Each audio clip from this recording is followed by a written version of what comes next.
नंदिकेश्वर बोले, नारद जी, अब मैं संक्रांति के समय किए जाने वाले उद्यापन रूप अन्य व्रत का वर्णन कर रहा हूँ, जो इस लोक में समस्त कामनाओं के फल का प्रदाता और परलोक में अक्षय फलदायक है। सूर्य के उत्तरायण या दक्षिणायण के दिन अथवा विषुव योग में इस संक्रांति व्रत का अनुष्ठान करना चाहिए। इस व्रत में संक्रांति के पहले दिन एक बार भोजन करके रात्रि में शयन करें। संक्रांति के दिन प्रातः काल दातुन करने के पश्चात तिल मिश्रित जल से स्नान करने का विधान है। सूर्य संक्रांति के दिन भूमि पर चंदन से कर्णिका सहित अष्टदल कमल की रचना करे और उस पर सूर्य का आवाहन करे।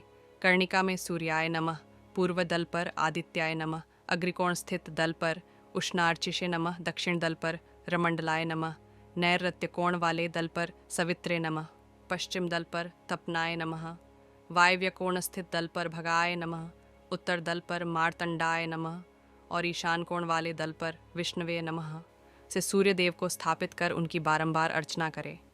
तत्पश्चात वेदी पर भी चंदन, पुष्पमाला, फल और खाद्य पदार्थों से उनकी पूजा करनी चाहिए। पुनः अपनी शक्ति के अनुसार सोने का कमल बनवाकर उसे घृतपूर्ण पात्र और कलश के साथ ब्राह्मण को दान कर दे। तत्पश्चात चंदन और पुष्पयुक्त जल से भूमि पर सूर्य देव को अर्घ्य प्रदान करे। अर्घ्य का मंत्रार्थ इस प्रकार है: अनंत, आप ही विश्व हैं, विश्व आपका स्वरूप है। आप विश्व में सर्वाधिक तेजस्वी, स्वयं उत्पन्न होने वाले, धाता और ऋग्वेद, सामवेद एवं यजुर्वेद के स्वामी हैं। आपको बारंबार नमस्कार है। इसी विधि से मनुष्य को प्रत्येक मास में सारा कार्य संपन्न करना चाहिए, अथवा यदि ऐसा करने में असमर्थ हो तो वर्ष को समाप्ति के दिन यह सारा कार्य 12 बार करे। दोनों का फल समान ही है। 1-9 एक वर्ष व्यतीत होने पर घृत मिश्रित खीर से अग्रि और श्रेष्ठ ब्राह्मणों को भली भांति संतुष्ट करे और 12 गौ एवं रत्न सहित स्वर्णमय कमल के साथ कलशों को दान कर दे। ते गौएं दूध देने वाली, सीधी सादी एवं पुष्पमाला और वस्त्र से सुसज्जित हों, उनके सींग सोने से और खुर चांदी से मढ़े गए हों तथा उनके साथ कांसे की दोहनी भी हो। जो इस प्रकार की 12 गौं का दान करने में असमर्थ हो, उसके लिए 8, 7 अथवा 4 ही गौदान करने का विधान है। जो दुर्गति में पड़ा हुआ निर्धन हो, वह किसी श्रेष्ठ ब्राह्मण को एक ही कपिला गौ का दान कर सकता है। इसी प्रकार सोने, चांदी अथवा तांबे की शेषनाग सहित पृथ्वी की प्रतिमा बनवाकर दान करना चाहिए। जो ऐसा करने में असमर्थ हो, वह 8 की शेष सहित पृथ्वी की प्रतिमा बनाकर स्वर्ण निर्मित सूर्य के साथ दान कर सकता है। पुरुष को इस दान में कंजूसी नहीं करनी चाहिए। यदि करता है तो उसका अधपतन हो जाता है, इसमें कुछ भी संशय नहीं है।